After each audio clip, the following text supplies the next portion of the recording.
तो सही चोट नहीं लग रही। थोड़ी सी कोशिश करते हैं, नहीं तो एक और तरीका लगाते हैं।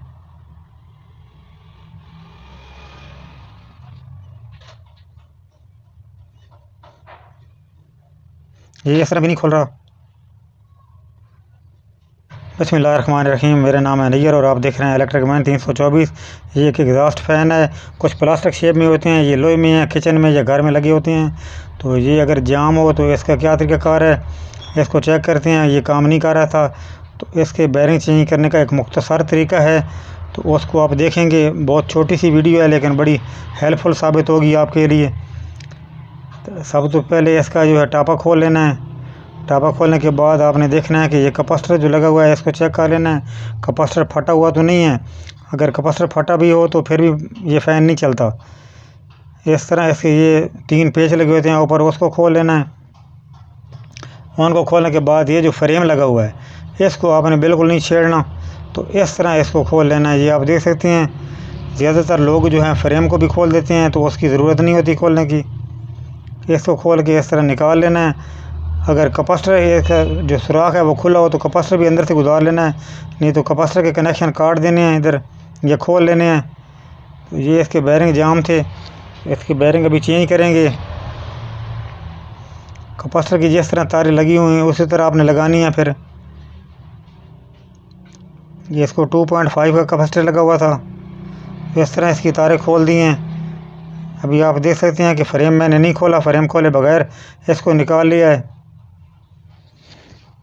तो पुलर ले आते, पुलर के साथ इसको ऊपर वाला बेरिंग खोल लेते हैं।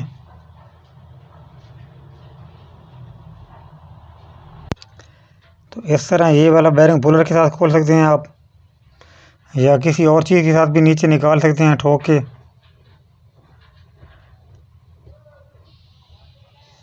इसको एक ये बेरिंग 802 का लगा हुआ था और ऊपर वाला जो था वो 801 का था। तो इसको इस तरह निकालने से कोशिश करते हैं कि निकलता है कि नहीं निकलता।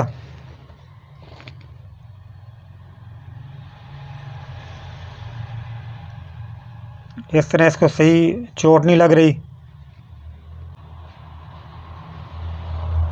थोड़ी सी कोशिश करते हैं, नहीं तो एक और तरीका लगाते हैं।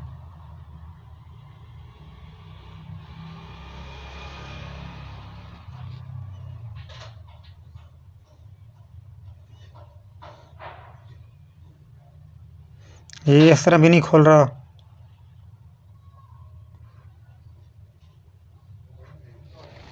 एक और भी तरीका है इसको खोलने का।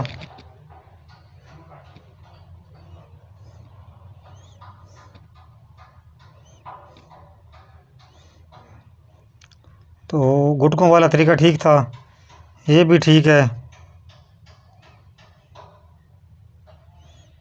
दोनों बेरिंग इसके चेंज करेंगे। एक बेरिंग 801 का है और दूसरा 802 का है।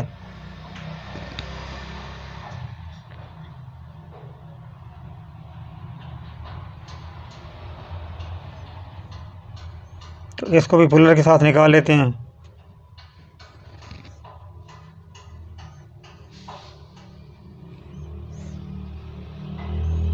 अभी इसको फिट करने का भी तरीका आप देखेंगे कि इसको फिट किस तरह करना है। इस तरह इसको डायरेक्ट हथौड़ी के साथ भी बिठा सकते हैं, या ऊपर अंदर वाली कोन पे कोई चीज़ रख के भी बिठा सकते हैं।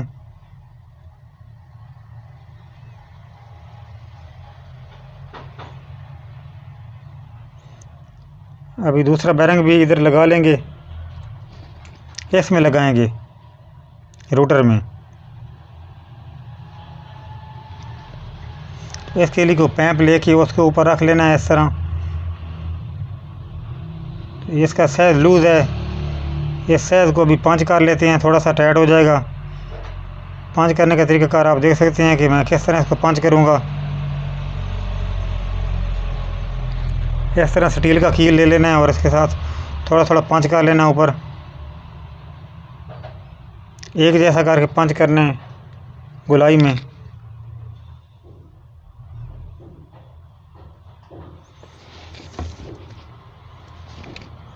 तो अभी आप देख सकते हैं कि ये अब इसकी फिटिंग टाइट हो गई है। आगे इसको फिट करने के भी 1-2 तरीके हैं, कि इसको रूटर को उस स्टेटर में कैसे बिठाना है।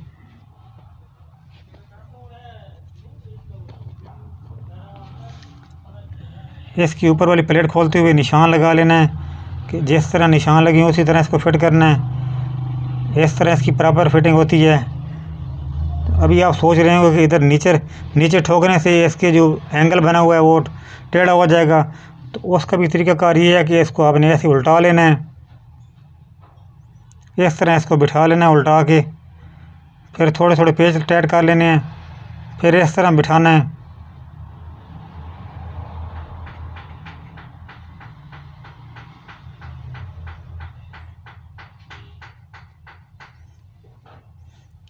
अभी इसके पेच लगा लेते हैं, फिर इसको उल्टा के फिर बिठा लेंगे।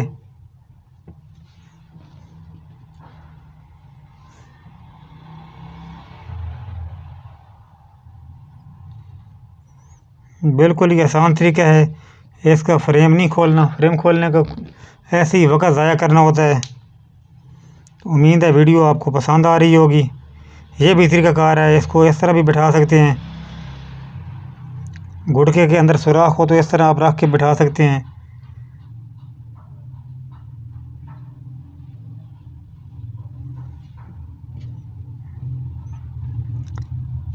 उसी तरह इसके कनेक्शन लगा लेने हैं।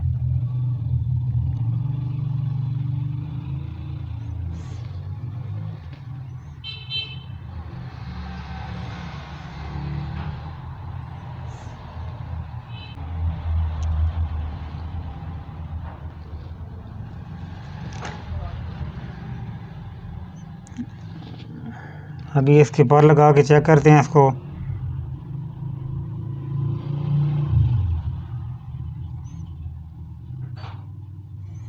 इस तरह का एग्जॉस्ट हो तो सबसे पहले आपने कैपेसिटर चेक करना है, उसके बाद आपने देखना है कि जाम तो नहीं है या कंटिन्यूटी सही बता रहा है कि नहीं बता रहा। तारें चेक कर लेनी है इसकी। अभी आप देख सकते हैं कि बिल्कुल ये